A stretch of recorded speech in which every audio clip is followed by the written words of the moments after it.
প্রিয় ছাত্রছাত্রী যারা ক্যালকাটা ইউনিভার্সিটিতে সেমিস্টার 4-এ পড়ছো এডুকেশন জেনারেল সাবজেক্ট নিয়ে, তোমাদের এই সেমিস্টারে এডুকেশনের দুটি পেপার পড়তে হবে, CC4 এবং CC5। CC4 সাবজেক্টের সাজেশন সিলেবাস আমি অনেক আগেই আপলোড করে দিয়েছি, তোমরা অনেকে দেখেছো।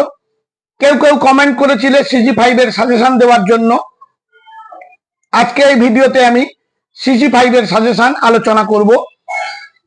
তোমাদের ইউনিট 1 থেকে 10 নম্বরের এবং 5 নম্বরের যে প্রশ্নগুলো করতে হবে সেগুলো তোমরা দেখে নাও।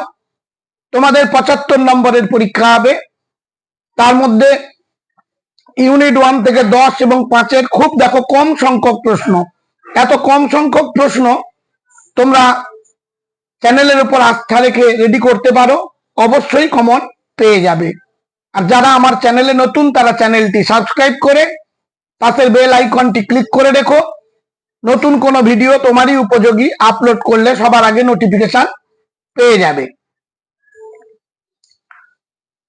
আচ্ছা, দেখে নাও 10 নম্বরের জন্য প্রথম প্রশ্ন, বৌদ্ধ শিক্ষা ব্যবস্থার বৈশিষ্ট্যগুলি আলোচনা করো।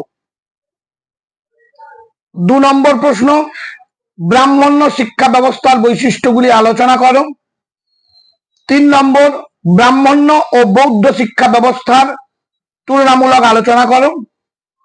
এবং 4 নম্বর প্রশ্ন, ইসলামিক শিক্ষা ব্যবস্থার বৈশিষ্ট্যগুলি আলোচনা করো। মাত্র এই 4টি প্রশ্ন, তার মধ্যে 1, 2, 3 এই 3টি প্রশ্ন তৈরি করলেই একটি ইউনিট 1 থেকে করতে হবে 10 নম্বরের কমন তোমরা অবশ্যই পাবে, এইটুকু বলতে পারি। এবারে ইউনিট 1 থেকে 5 নম্বরের জন্য যে প্রশ্ন তৈরি করবে, দেখো মাত্র 3টে দিয়েছি। ইসলামিক শিক্ষা ব্যবস্থার 5টি উদ্দেশ্য লেখো। 2-এর দাগ, গুরুকুল কি, গুরুকুলের শিক্ষক ছাত্র সম্পর্ক কেমন ছিল, এই প্রশ্নটি খুব ইম্পর্টেন্ট, ভালোভাবে তৈরি করবে। 3-এর দাগ, ব্রাহ্মণ্য শিক্ষা ব্যবস্থার 5টি বৈশিষ্ট্য লেখো। তোমরা তো 10 মার্কের জন্য ব্রাহ্মণ্য শিক্ষা ব্যবস্থার বৈশিষ্ট্য তৈরি করে ফেলেছো, সেই হিসেবে এই 5 নম্বরের জন্য তোমাদের মাত্র 2টি প্রশ্ন তৈরি করতে হবে, 1 এবং 2। এবার চলো ইউনিট 2 থেকে 1-এর দাগের প্রশ্ন 10 নম্বরের জন্য, প্রাচ্য ও পাশ্চাত্য শিক্ষার দ্বন্দ্ব সম্পর্কিত আলোচনা করো। 2-এর দাগ, উডের ডেসপ্যাচের প্রধান সুপারিশগুলি আলোচনা করো। একে কি ভারতীয় শিক্ষার ম্যাগনা কার্টা বলা যায়?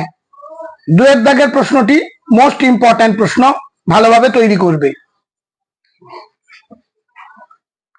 পরবর্তী চলে যাই 3-এর দাগ, হান্টার কমিশনের মাধ্যমিক শিক্ষা বিষয়ক সুপারিশগুলি আলোচনা করো। 3-এর প্রশ্নটি ইম্পর্টেন্ট। 4-এর দাগের প্রশ্ন, শ্রীরামপুর ত্রয়ী কাদের বলা হয়, শিক্ষা ক্ষেত্রে তাদের অবদান লেখো। 5-এর দাগের প্রশ্ন, স্যাডলার কমিশন কেন গঠিত হয়েছিল, বিশ্ববিদ্যালয় শিক্ষায় কমিশনের সুপারিশগুলি তাৎপর্য আলোচনা করো। এবার ইউনিট 2 থেকে 5 মার্কের জন্য যে প্রশ্নগুলো পড়বে, 1-এর দাগ, ভারতে পাশ্চাত্য শিক্ষা প্রবর্তনের পক্ষে লর্ড মেকলের যুক্তিগুলি আলোচনা করো, প্রশ্নটি ইম্পর্টেন্ট। 2-এর দাগ, অ্যাডামের তৃতীয় রিপোর্টের সুপারিশগুলি লেখো, 2-এর প্রশ্নটিও খুব ইম্পর্টেন্ট।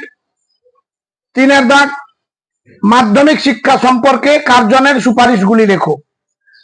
1, 2, 3 তিনটি প্রশ্ন ভালোভাবে মুখস্থ করবে। 4-এর দাগ, 1813 সনদ আইনের ঐতিহাসিক তাৎপর্য লেখো। 5-এর দাগ, প্রাথমিক শিক্ষা বিষয়ে লর্ড কার্জনের শিক্ষানীতির 5টি সুপারিশ লেখো, ইম্পর্টেন্ট। এই গেল তোমাদের ইউনিট 2 সম্বন্ধে।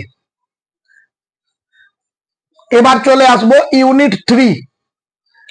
ইউনিট 3 থেকে 10 মার্কের জন্য তৈরি করবে।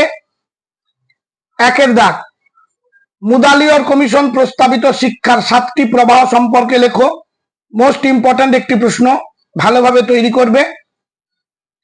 2-এর দাগ, কোঠারি কমিশনের প্রাথমিক শিক্ষা বিষয়ক সুপারিশগুলি লেখো। 3-এর দাগ, রাধাকৃষ্ণন কমিশনের গ্রামীণ বিশ্ববিদ্যালয় সংক্রান্ত সুপারিশগুলি আলোচনা করো।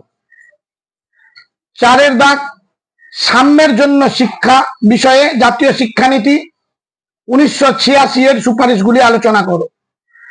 এবং 5 দাগ জাতীয় শিক্ষানীতি 2020 এর সুপারিশগুলি আলোচনা করো। 5টি প্রশ্নের মধ্যে 5 দাগের প্রশ্নটি মোস্ট ইম্পর্টেন্ট একটি প্রশ্ন, 2 দাগের প্রশ্নটি ইম্পর্টেন্ট, 1 প্রশ্নটি ইম্পর্টেন্ট 10 মার্কের জন্য। এবার ইউনিট 3 থেকে 5 মার্কের জন্য কোন কোন প্রশ্ন করবে দেখে নাও।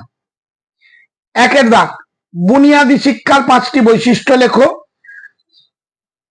2 দাগ কোঠারি কমিশন অনুযায়ী মাধ্যমিক স্তরের পাঠ্যক্রম লেখো। 3 দাগ প্রাথমিক শিক্ষা বিষয়ে কোঠারি কমিশনের সুপারিশগুলি লেখো। 4 দাগ গ্রামীণ বিশ্ববিদ্যালয় সম্পর্কিত রাধাকৃষ্ণন কমিশনের 5টি সুপারিশ লেখো। এই গেল তোমাদের ইউনিট 3 থেকে 5 মার্কের প্রশ্ন এবং 3টে ইউনিটই তোমাদের রয়েছে। সবচেয়ে মজার বিষয় হলো যে প্রশ্নগুলো দেওয়া হয়েছে এর কোনো ব্যতিক্রম হবে না। তোমরা প্রতিটি প্রশ্ন ভালোভাবে তোমরা দেখে এক এক করে তৈরি করো। প্রতিটি প্রশ্ন কমন তোমরা পেয়ে যাবে 10 নাম্বারের এবং 5 নাম্বারের। এবং সবচেয়ে সহজ সাবজেক্ট আমি বলতে পারি। আর একবার করে তোমাদেরকে জানিয়ে দিচ্ছি কোন কোন প্রশ্নটা আগে ভালোভাবে তৈরি করবে।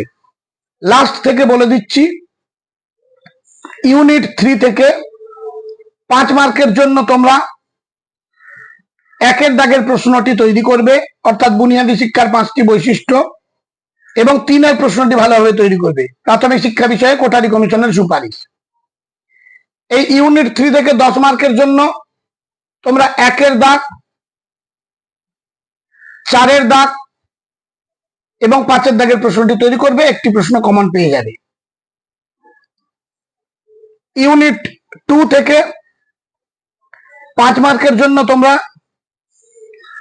5 দাগ, 3 দাগ এবং 2 দাগের প্রশ্ন করলে একটি প্রশ্ন কমন পেয়ে যাবে। এবারে 10 মার্কের জন্য তোমরা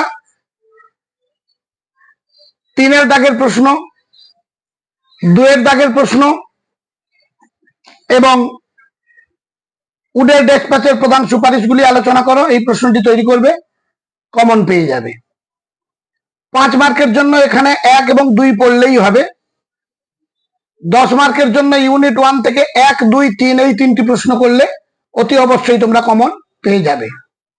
এইভাবে বিভিন্ন সাবজেক্টের সাজেশন পেতে এবং সবচেয়ে কম সংখ্যক প্রশ্ন পেতে চ্যানেলটিকে সাবস্ক্রাইব করে বন্ধুদের মধ্যে শেয়ার করতে ভুলে যেও না। অন্তত একটা লাইকও করে দেবে। আর তাহলে এই পর্যন্ত, দেখা হবে পরবর্তী ভিডিওতে। সবাই ভালো থেকো।